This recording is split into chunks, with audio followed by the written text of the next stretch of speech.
Judicial Dollars and Cents, brought to you by Anders Virtual CFO Services team from all across the United States.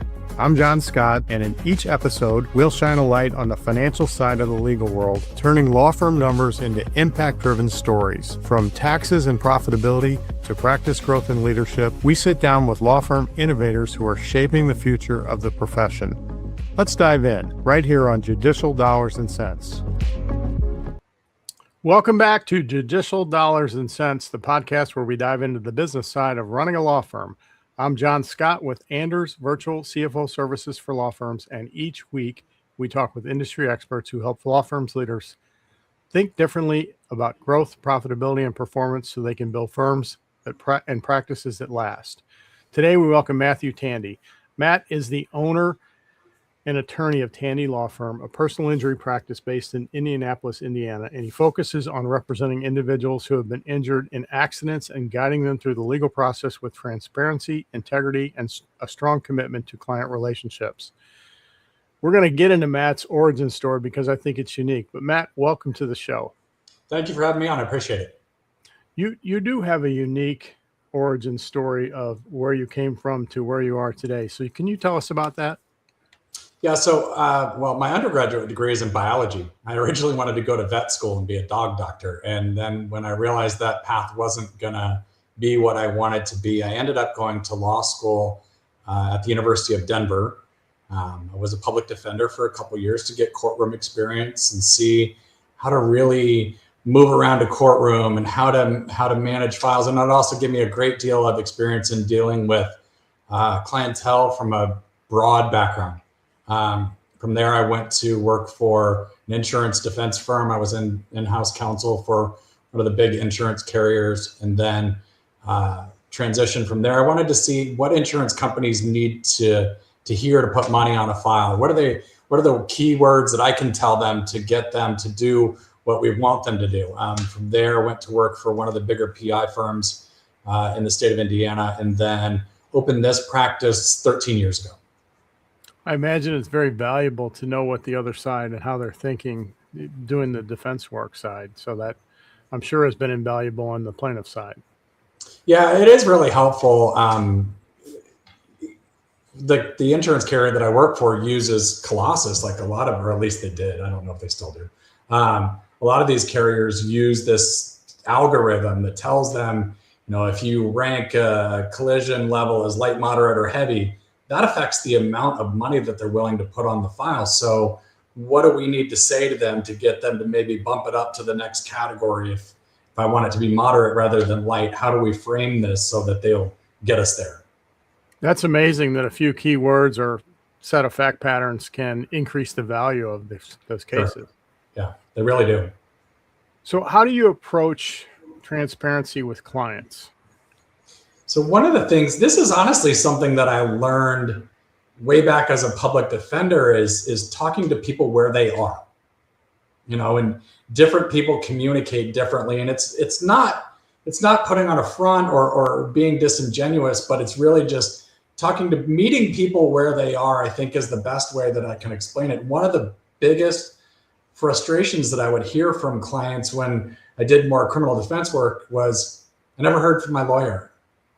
And, and that may not be me specifically, but somebody on my team needs to be walking people through this process. And for the great majority of our clients, this is the first time they've been involved in anything like this. And they probably have already been frustrated by the insurance company before they called us, or that's usually the triggering event for somebody to call us, is they tried to work it out on their own, but the insurance adjuster was either non-responsive or bullied them or something and made them feel some way, okay, I need help. And so what I always wanted to do, and what we've really tried hard to put in place, is a system where when somebody calls us, the first thing that they're told is, I got you. I understand where you're coming from. I think that goes a long way towards just taking that stress level down to a point where you go, okay, somebody's listening to me. Somebody cares about what happened to me. And if you can set the expectation about the cadence of communication and then live up to it, then that can give them the comfort that they're fully informed and they're not always wondering what's going on with my case because you've been communicating on the schedule that you said you would. Yeah, indeed. And then also different people need different levels of communication. So you might be a high touch client who says, I want something every 30 days. And we say, okay. Or you might be a more low touch client who says, hey, just email me when significant events happen. And we note that in our system that says, hey, high touch client or moderate touch client or whatever the case may be, and also note their preferred method of communication. Obviously, there's a shift here, right? As our older clients want us to call them. Our younger clients, if you call them, they're like, why are you calling me? Is your text broken? And so the firm management software that we use also has an internal text communication. So we can text them directly from our system. So we're not interrupting their day. I absolutely love that because, I'm a more experienced person, which is an HR way of saying older than the average bear that works at my firm. And so we are full of 20s and 30-year-old people who love Teams messages and Slack messages. And we have Teams, email, Slack. We have an internal communication system. And in reality, we're also distributed. So we're all across the country, in addition to some being in office and some being at home. And so in my world, if you send me an email, it's really difficult for me to communicate that way. So I've trained my staff and my assistant to say, look, if you want to talk to me, you want to get something resolved, send me a Teams invite if you're not here. If you're here, come see me. And the third and best way to communicate with me is via text, because I always have my cell phone and we can get a lot done by texting. So I love the fact that your system allows for texting with clients, because I think that resonates with a lot of people. How do you approach, well, let me frame it this way. Looking back at when you started your firm and where you are today, what one or two things would you do differently from the start? One thing that we had, for the first, I'd say 10 years or so of this firm, it was just myself and one paralegal, or two, depending on case flow. And we managed our files. We had about an average of 100 open files at any given point in time. And that was fine. And we got to a point where it was kind of plateaued, I guess, or what I would say. And then I took a step back. I actually had an injury that kept me out. I had 3 knee surgeries in 2 years. I blew out my ACL doing Taekwondo. We were sparring and I blew out my knee. And so what that did, though, was really forced me to take that adversity and say, okay, well, so if I'm not at work, how are we making money? How is this business running without me there? And so then what I did is took a very deliberative approach and said, all right, I need to structure this in a way that isn't so reliant on me to run. And so then took that, put a plan in place to put an office manager in and hire more staff. And at first that seems daunting to say, okay, well, all that means to me is more money spent. But it kind of paid for itself so quickly that it was like, okay, well, now we can do this, and now we can. So I hired somebody to do marketing, and then they focused on that. Well, the marketing then, brought more income, and the more income means we can hire more people. And it really was. And I know this is a long answer to your original questions. What would I do differently? I guess what I would do differently is I would have started that a lot earlier. Yeah, that leverage is so important because it allows you to work on your business rather than in your business. You can still get involved in casework, but having other people serving your client base allows you to do more strategic things. And outsourcing your marketing or anything else, I think, is a great way to leverage your capabilities too. That's what we do. We do outsourced finance work for law firms. And really, if you think about it, attorneys didn't generally go to undergraduate school for accounting or finance. They certainly didn't get it in law school. There's a few unicorns out there that really know how to run a balance sheet and income statement, but outsourcing that function allows you to serve clients and grow and scale faster. No, I agree that certainly being intentional in our days has helped. So how large is your firm today, staff-wise?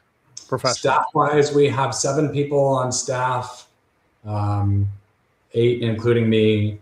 In there, so we have one person who works in a remote capacity. So, and then people who are managing different aspects. So we split it up in a way. So I have an office manager and then a couple file managers, 3 file managers, somebody who is responsible for gathering medical bills and records. And we have a customer, I forget the title, customer relations specialist that is a role that we just added. So as we've grown, we are now, as of this morning, we have 607 open files. We grew 100% last year. Wow. In revenue and in our caseload. So we brought somebody on to specifically be a customer relations specialist because I didn't want to lose what made us us. I didn't want to lose the part of the being clear in our communication and transparent with our clients and giving the touch points that we talked about earlier.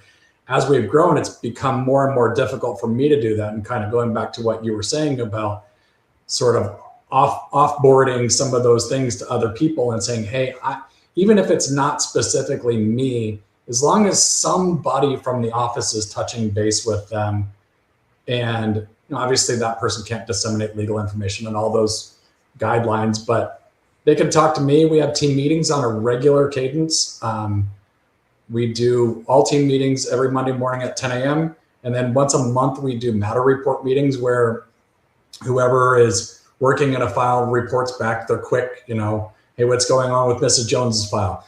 We answered discovery last week and I talked to her 2 weeks ago and this is the next thing. Okay, let's move on to Bill Smith's file. And we just quickly touch all of them, but we touch all of them. That's great because they know your culture, they know your commitment to communication, and they can keep that up as you grow. What do you attribute your growth to?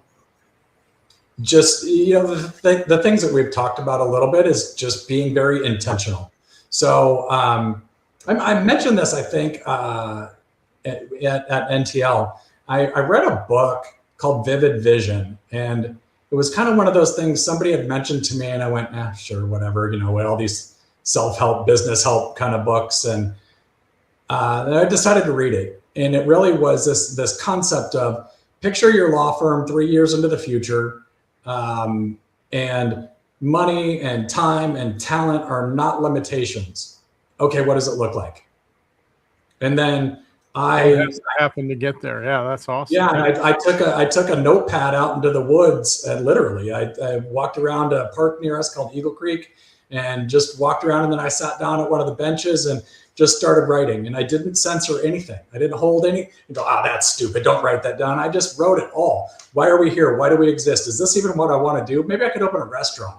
And then when I came back, I condensed it all down, and I hired somebody off of a website to polish it up for me and put a cover on it. And we had pictures taken and made our vision plan. And so we're now in our third year of our vision. So that at October of this year will be the end of our third year, and I'll go do it again. And we've used that as our North Star, though, to say, okay, well, what do we want to do? And sort of, I don't know, there are even some random things that I included. So being in Indianapolis, the Indy 500 is a big event here. So one of the things I put on my wish list is I want to be a sponsor for one of the cars, not the, on the hood, but I don't even care if it's a sticker that's this big. I just want to be on a car. Are we there yet? We're working on it. Okay. I have my office manager working on it, reaching out to teams right now. You have a preferred driver or team of drivers? I don't. I mean, so Ed Carpenter Racing is a local team, so that would be kind of cool. Ray Hall Letterman Racing is not too far from my home. So that would David Letterman's team? It is, yeah. Oh, yeah. I'd go that way. Yeah. But they're kind of on a different level. Ed Carpenter Racing, I think, is a more sort of family feel, like a smaller, closer knit team. It would be really cool to sponsor somebody local. I mean, some of these teams are going, our sponsorship package is $1 million. We're growing, but we're not there yet. So I'll take 1% of that, please. Yeah. Hey, so tell me about your case management system and what you really love about it. We use Clio. Okay. And what I have liked about Clio is it's grown over the years. They're constantly striving to add things and move things, and so I think in the past maybe year or two they added a personal injury module to their program, which is actually really helpful. I like that it allows us to plug in numbers. So when I'm talking to an adjuster or a defense attorney, if they make an offer, I can actually plug their offer into the settlement distributions tab. And then I can call the client and say, hey, their offer is $75,000 right now. This is what it'll put in your pocket. What do you think about that offer? And then it also lets me play with the numbers when I'm talking to the adjuster or defense attorney and say, okay, well, if I talk to my client says their target number is, I want 40 in my pocket, then I can move the sliders up and down and say, okay, this is the number I need to achieve to get our client to their bottom line goal. So I've liked that. And they seem to be, they listen to us, so they have their own conference and I've gone to it before, and they actually have a room set up there where they'll let users go in and say, hey, I want this added to the program. And if it's something that has enough utility, they'll add it. I've seen them add things right there on the spot. Did you go to ClioCon this last year in Boston? I did not go last year. It's been a few years since I've gone to that one because I've been going to National Trialers quite a bit. One of the other things that we have done is I got licensed in Florida after COVID. That's actually hard to do. You have to resit for the bar, right? I had to take a whole nother exam. So I'd always wanted to have a multi-state practice, and I kept saying, I'm busy. I had a son that played baseball, and it's like, I don't have time. Then COVID hit, and you had time. We weren't going anywhere, so it kind of got to the point of like, hey, fish or cut bait. So you're either going to do it or stop talking about it. So I decided to stop talking about it and do it. So I took the Florida bar, and we were the first group that were in person after COVID. Passed the bar, got licensed in Florida. We opened an office in Tampa a couple years ago. And then our next growth plan is I went to law school at the University of Denver. And so I recently went back to my law school reunion, and I was talking to some friends there, and they said, why would you be in Florida? You have friends here. I'll refer you cases. And then another person said it. And after a while, I was like, well, yeah. So I'm in the process of I've submitted my application for admission to Colorado, and hopefully we'll have a Denver office here. I'm hoping this year. So you'll be up to 3 states at that point. That'd be great. Yeah, that's the plan. I did go to ClioCon this year, and it was a great conference. One of the things they announced there was a large acquisition of an AI company. So they're big on adding AI into their software platform. How are you using in your practice any automation or AI tools? We use the AI in Clio. It's not perfect yet. I'm a huge fan of ChatGPT. Obviously, there's some ethical issues. You can't put client information into an open source AI, that kind of stuff. So if we use it, we strip out the client information and ask it questions, or maybe I could take an interrogatory question from a defense counsel. As long as it doesn't have anybody's name in it, I can strip the question out, paste it into ChatGPT and say, hey, write me an objection to this. I know there's something there that feels objectionable, but I can't quite frame it the way I want, or give me the case law that says they can't ask it this way. And it's really good for that. And then, of course, the obvious parts are we as lawyers have to double check it and cross check it and all that to make sure that the information's accurate and they're not getting ghost answers or some of those other kind of weird things that chat can do occasionally. And then we're looking at we've interviewed a few companies over the past couple of weeks to more utilize AI. We went through our caseload and started figuring out how we can use AI to support some of our staff without adding payroll. If I could use the AI, if we could use, I don't know if I'm allowed to name them, but anyway, we've talked to Even Up and Tavern and Finch and a couple of the other vendors that have these AI solutions that are closed. So we don't have to worry about the ethical implications of using ChatGPT or something like that, that we're still being HIPAA compliant, all the things that we have to do. Where if I could say, to Finch or Even Up or whoever we select, hey, can you sketch out some answers to these interrogatories for me? And then if you could do 75% and then let the file manager fill in the other 25%, you just saved an hour's worth of work. Oh, at least an hour. And imagine if you could geofence it and keep it all in your own environment, you could upload all the history of all your cases with judges and opposing counsel and opposing insurance companies and really streamline the process going forward for new cases. I'm a huge fan of the ethical use of AI. I think it's going to create some efficiencies in our world and allow us to use that extra time to put the human element in review. And so we can do higher level things and get better outcomes for our clients. So, I think there are two camps of attorneys. Some don't like it at all. I think it's the ruination of the profession, and regular listeners have heard me say that many times. But I think that firms like yours that embrace it and use it ethically, it will allow you to compete with bigger and larger firms. And a lot of the defense firms you go up against are very big firms. There's, obviously this is a topic of conversation. It has been at National Trial Lawyers and other conferences for years. And I think that my general thought process on it is AI is not going to replace lawyers, but lawyers who use AI will replace lawyers who don't. Yep. That's generally how I feel about it. And it's not going to go away. So why fight the wind? It's not going to vanish. It's not going to stop coming. It's only getting faster. And every month it changes. So we have to just stay on the front end. I don't want to be the beta tester using the next version, but I want to be right behind that. Yeah. Yeah, agreed for sure. So you doubled in size last year. And one thing on your balance sheet are those prepaid case costs. I have a PI firm who's a client, and they had a very good year, a couple $1 million in profit for a couple partners, but our cash wasn't there. We only had about $1.1 million in cash left to distribute.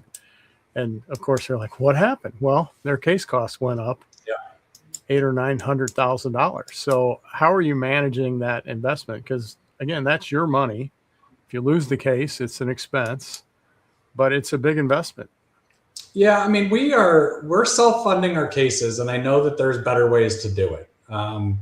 We're fitting into the category that you just described. So we're doing well financially, but the cash flow gets eaten up with case costs, and that's something that I think that's probably on our next horizon of, okay, so we've tackled all these things, we've put our structure in place to build and grow. Now, how do we do it better? So I think that's certainly on our horizon. Well, before we wrap up, I want to talk to you about Indianapolis. And what's your favorite steakhouse in Indianapolis? So there's a few. There's actually some really good steakhouses here. And a lot of them are chains, right? Like Sullivan's is good. I like them. But St. Elmo is my favorite. It's iconic. It's been here for 100 years, I think. I also was there not too long ago, and our server told me that they sell more shrimp than any other privately owned restaurant in the country. Wow. I got to tell you my St. Elmo story. I was there 2 years ago, never been, and I was there with 3 people who were local, and they said, oh, we got to go to St. Elmo's. And they said, you got to get an old fashioned and the shrimp cocktail. Don't care what steak you get, but you have to get that. So as we were served our shrimp cocktail, they weren't eating. I didn't notice. And they waited for me to take that first bite of shrimp cocktail lathered in the cocktail sauce. And boy, my eyes were watering. My sinuses were cleared up. They were laughing. It was a great experience.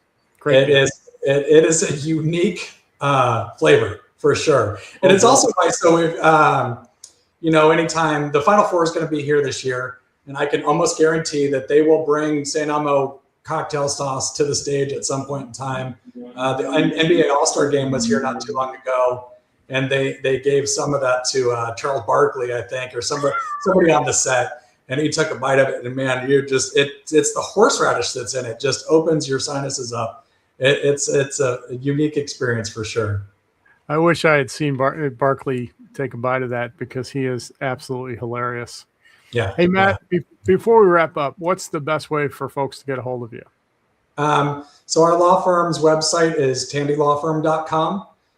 That's probably the best way to get a hold of us. Okay. Hey, and thank you all for tuning in to Judicial Dollars and Cents. If you enjoyed today's episode, be sure to like, follow, and subscribe wherever you listen to podcasts. It helps us grow and ensures you never miss an episode. We'll see you next time on Judicial Dollars and Cents. Matt, thank you very much. Thanks, John. Appreciate the time. Thanks for joining us on Judicial Dollars and Cents, presented by Anders Virtual CFO Services. If you found value in today's conversation, be sure to follow or subscribe wherever you get your podcast. To learn more about how Anders helps law firms strengthen their financial foundations and drive growth, visit anderscpa.com. Until next time, keep making smart decisions that make perfect sense.